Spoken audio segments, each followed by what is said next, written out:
මාලිමාවේ මන්ත්‍රීවරුන් සභාවෙන් පැන යද්දී 2026 අයවැය විරෝධතා නොමැතිව සම්මත වූ බව කුලියාපිටිය නගරාධිපති ගාමිණී කරුණාරත්න මහතා පවසයි.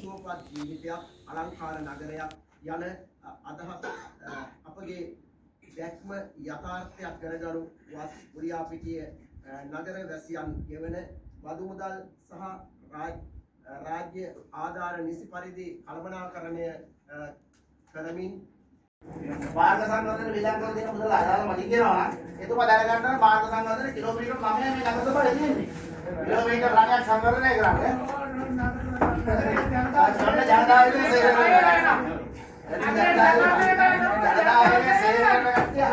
කුලියාපිටිය නගර සභාවේ අයවැය ජයග්‍රහණය කරන කරන්ට් රිපෝට් අප කෙරෙහි ඔබ තැබූ විශ්වාසය ඉදිරියටත් අපි රකීත කරන්ට් රිපෝට් YouTube නාලිකාව අදම සබ්ස්ක්‍රයිබ් කර අපත් සමග එකතු වන්න.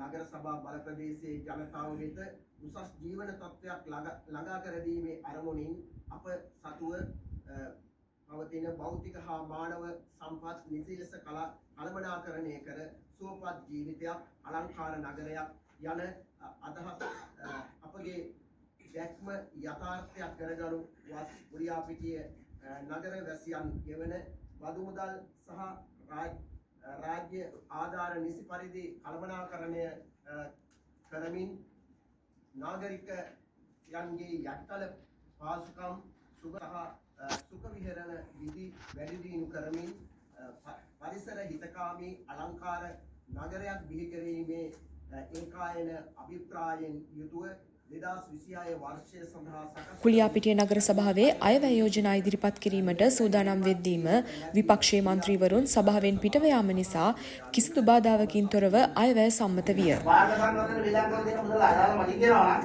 එතුමා දැනගන්නවා මාර්ග සංවර්ධන කිලෝමීටර් 9යි මේ නගර සභාවේ තියෙන්නේ. කිලෝමීටර් 9ක් සංවර්ධනය කරන්නේ.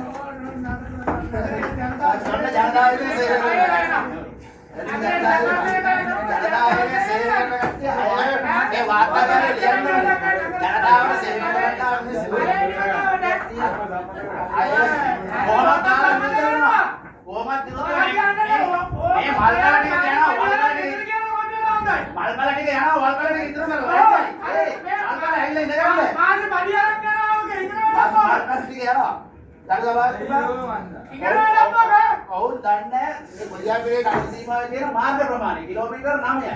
මේ කිලෝමීටර් 9 පෞද්ගලික වසර ටික අපි සෑහෙන සංවර්ධනය කරලා තියෙනවා. අපිට කිලෝමීටර් 2 3ක් තමයි ඉතුරු වෙලා තියෙන්නේ. ඒකට අවශ්‍ය මුදල් තමයි මේකේ ලබා දීලා තියෙන්නේ. අපේ සියලුම මන්ත්‍රීවරුන්ගේ සහයෝගය ඇතිව සභා සම්මත වෙන බව ඉතාමත් අයවැය යෝජනා සම්මත වීමෙන් පසු සභාපතිවරයා මහජන නියෝජිතයින්ට හා නගර සභා කාර්ය මණ්ඩලයට තම ස්තුතිය පළ කළේය.